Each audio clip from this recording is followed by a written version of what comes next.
Ito na ang inyong scores. Nagar, 22. Sarmayi, 23. Magan, 26.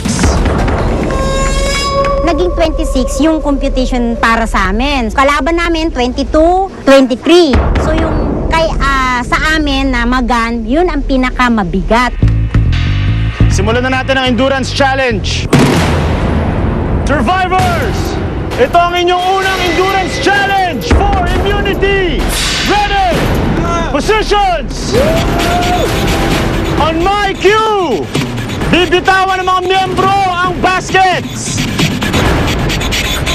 Ako pa ang babaeng pinili nila na kung totoo may dalawa kaming lalaki. Pero akong pinili nila, hindi ako tumanggi. Dahil gusto ko ipakita ko kung hanggang saan din talaga yung abilidad. Survivors ready! Go! Bitaw! Hindi na pwedeng humawak. Concentrate! This is a test of will! Naawa ako sa kanilang lahat. Kahit na yung dalawang boys na lalaki ng katawan, si John at si Aki. Naawa lang kay Mami Elma. Sobrang naawa ako.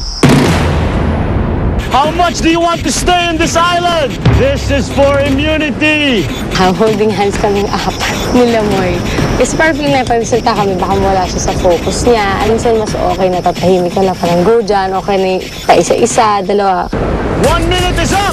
Mga tribe members nanonood lang, tahimik, habang ang kanilang strongest member ay nagko-concentrate.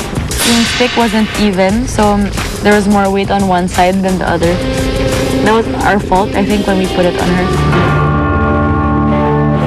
10 minutes! Ako talaga dasal ako ng dasal no? Kasi hindi biro ang 22 hanggang 26 kilos. Tapos sa gitna ka, magbabalanse ka. Dasal ako ng dasal na sana si Aki manalo. Na bigyan siya ng strength ni Lord.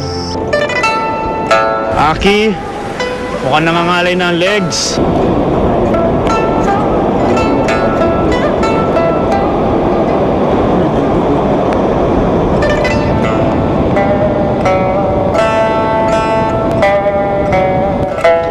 May isang bamboo, tapos there is a rope. Kinda masakit. This was the hard part. Aki, nagpapalit na rin ang posisyon. John, mukhang nagpapalit na rin ang pwesto. Kaya mo yan dyan. Extra rice. Extra rice ka. With matching, mas daga. Massage mo na siya mamaya, ha? Massage kita mamaya dyan, promise. Massage mo. Malakas na ang hangin, malakas na ang ulan. Tandaan natin si Nanay Elma, ang pinakamabigat ang binubuhat sa kanila. It was a bit hard kasi Mama El was competing against John and Aki, who are also stronger boys. She's strong pa rin, pero they're younger and they're boys, so maybe they have an advantage, I don't know. Nanay Elma, mukhang nahihirapan na. Mukhang pagod na.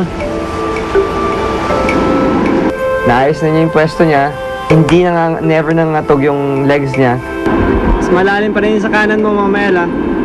Good job. Looking good, Mama El. Nanay Elma, binalanse na lang ang mga basket sa kanyang batok. God is with you.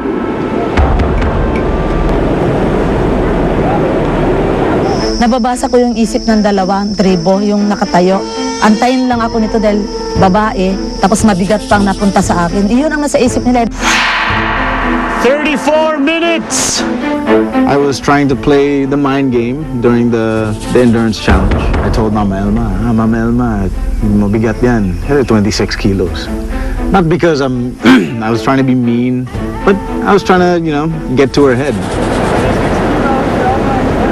So we were all angry at John, like, ay nako, bastos mo, like, you're talking to a girl, tapos she's older than you, and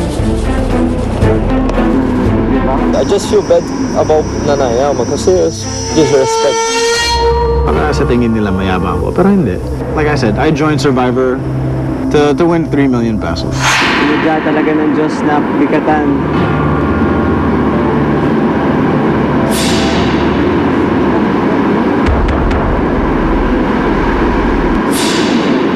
Test lang yan.